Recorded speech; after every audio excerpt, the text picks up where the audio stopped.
This is Craig Haugard with your Financial Issues Ag Update. Well, Friday saw corn prices retreating on a round of profit taking, as well as some increased movement over the past few days of corn coming off the farm as they sold into the rally we had been experiencing. The mostly favorable weather for the Brazilian corn crop also provided some price pressure. Weekly export sales came in at a very good 39.6 million bushels.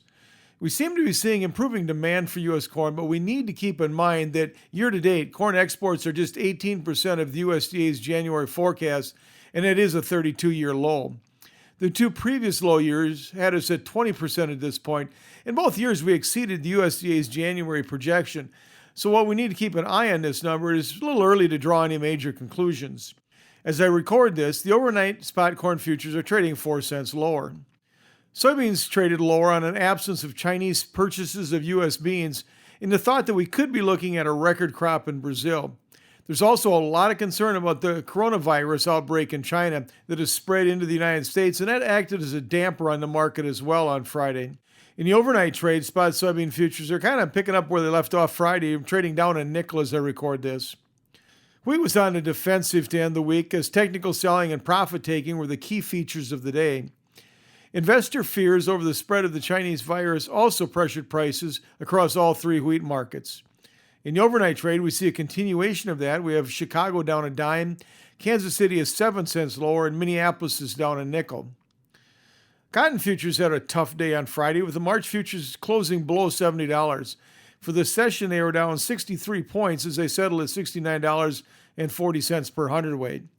In the overnight trade, spot futures are trading down an additional 43 points.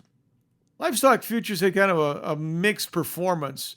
At the close, we had April live cattle futures were 12.5 cents higher, while March feeder cattle were 85 cents lower.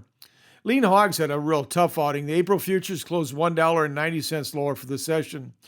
Now, after the close, we had the monthly cattle on feed report, and the numbers were about what the trade was expecting.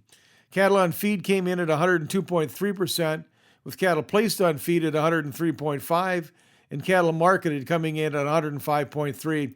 All of those were basically with 1 or 0.2% of what the trade was looking for. Milk futures, Class 3 milk futures eked out a small gain to finish the week. We had February futures finishing the session 2 points higher as they settled at $18 per hundredweight.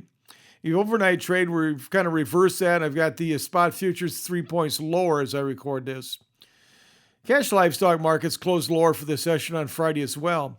At the close, we had choice beef boxes 83 cents lower as they closed at $214.49, while selects were 50 cents lower as they settled at $210.70. Pork carcass values were $1.46 lower as they closed out at $77.38 per hundredweight.